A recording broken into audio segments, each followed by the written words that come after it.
What's up, guys? And things are looking a lot different, and that's because, as I made the post, this is not a Nerdcraft video.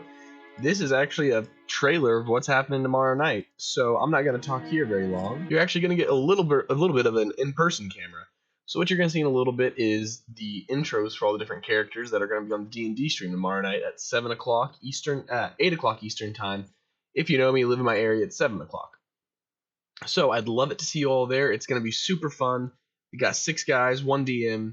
It's going to be a good time, and these are those characters' intros, and you'll actually see this same bit play right before the stream begins. I'll play it as like a B-roll footage. So, without further ado, let's get into that, and you've heard enough from looking at me. That doesn't make sense, but we're going to go with it.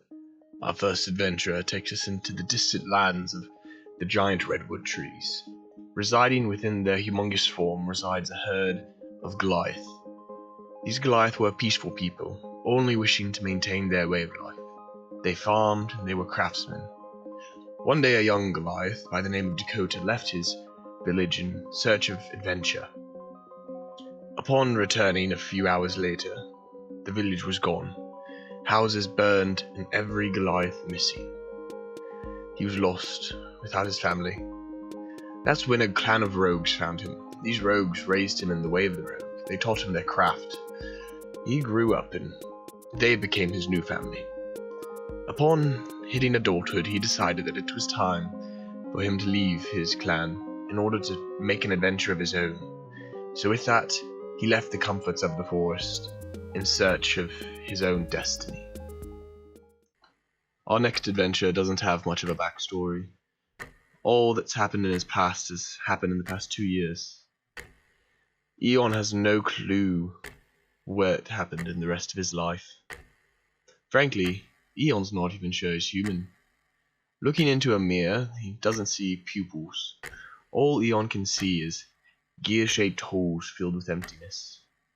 And when he stands in the still silence, he doesn't hear pitter-patter of a heart. He simply hears the faint ticking of a clock.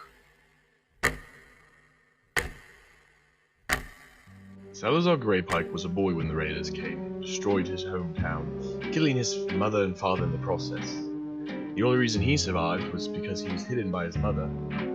After his village was destroyed and when the raiders left, he roamed until he found a witch's hut. Once there, the witch offered him a potion that would grant him his revenge. Yet after drinking it, he blacked out. He woke up surrounded by bodies. After this, he swore to pacifism and joined a dragonborn carnival he met while roaming. To this day, he's in search of adventure and wishes to maintain his beliefs. The final 3 adventurers have similar stories. Each of them were wandering the mountains, lost all by themselves. When all seemed lost, a band of gnomes found each of them and brought them to their monastery, teaching them to follow the great light. The first of these 3, Frederick von Buren, devoted his life to healing. He figured that he could best serve those around him by learning medicine and becoming adept in it. Therefore, he became a cleric, seeking to help all those around him. The second of these was Thorin. Thorin, after admiring his gnome protectors for many years, decided to pick up the trade and become a monk himself, seeking to become as noble of a religious scholar as those who welcomed him as a child. Bofur Greymount, the third of the 3 dwarves, saw the suffering of those outside of the monastery and took pity on them. Due to this, he wished to protect all he could find. He trained in every weapon he could, in hopes that one day he could ease the pains of those around him. Bofur and Thorin, equal in combat prowess, seek every day to best each other in a wrestling match. Yet the day has not yet come. Instead, they travel with each other, along with Frederick, each seeking for the day that one will defeat the other in hand-to-hand combat.